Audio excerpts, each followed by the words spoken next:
Okay, here is examples of bond energy calculations uh, under the topic thermochemistry. So you are given type of bonds here, see like a BrCl, and they have their corresponding energy stored in them because bonds are usually energy carriers. And you have other types of bonds right here.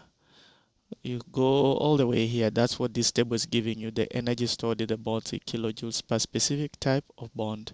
For each of the following reactions, use the bond energy data to A, calculate the energy required to break the bonds in the reactants. B, calculate the energy released when the bonds products are made. C, calculate the energy change for the reaction, delta H. D, explain whether it's exothermic or endothermic, and E, you're going to explain why the reaction is exothermic or endothermic in terms of bond breaking and making processes. The first reaction I'm given is between hydrogen gas and Br2. These ones seem to combine to give you HBr. This is a type of a synthesis reaction we learned long time ago. So now let's answer problem number 1. We need to calculate the energy required to break the bonds in the reactants. So what are the reactants? The reactants are HH and Br. What are the products? The products is just the 2HBr. Okay, so now look at the balanced equation. He has to be balanced. The, the, the energy between H and H, the HH bond is 436 according to our table. According to our table, H and H is here, is 436. And then Br is here, is 193. These numbers are usually given. So bond broken, which is on the reactant sides, they are broken because they have to react by breaking bonds and forming new bonds. Bonds broken will be the sum of what you have on the left side of the chemical reaction. So we'll add the energy for HH, energy for Br. We get 629. Now on the product side, each HBr, where is HBr, the last one, is containing 366 kilojoules per mole. But there are two of them, so we say 2 times each of the 366, you are going to get 732. So now you've done part A, part B. We need to calculate the energy change. Energy change, or delta H, will be equal to bonds broken minus bonds made. The sum of bonds broken is 639. The sum of energy of bond formed or made is 732. Subtract.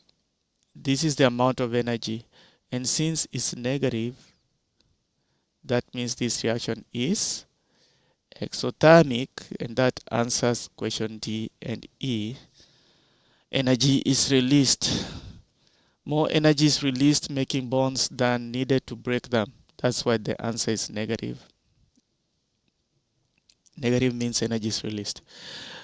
Question number 2, we have the reaction between C2H4 and Br2 to give us C2H4Br2. Again, is a synthesis reaction because we are starting with two things, ending with one thing. Now we do the same thing. Focus on the reactants. These are the reactants, and we'll sum up all their bond energies. In here you have CC double bond, and you have 4 CHs. Each C double bond C is 612. In terms of energy, it carries amount of 612. It's right there. And then CH is right here is 412. You have 4 CHs, so it's 4 times 412. And then your BR is 193. Add all these up. Okay. Energy is additive. You get, if I'm not wrong, 2453. Do the same thing on the product side. The product side, this time you have a C, single bond C, you have 4 CHs, and you have 2 CBRs. So multiply each energy value for CH by 4, each energy value for CBR by 2. You only have one C, single bond C. Add those up, you get 2548. Now to find the, let's say to find the change in heat of reaction, it's going to be bonds broken minus bond formed. So it's bond broken is 2453, bond formed, the sum is 2548. You subtract this, you get negative 95 kilojoules per mole. And since it's negative, we say that the reaction is exothermic because more energy is released, making the bonds than needed, breaking them.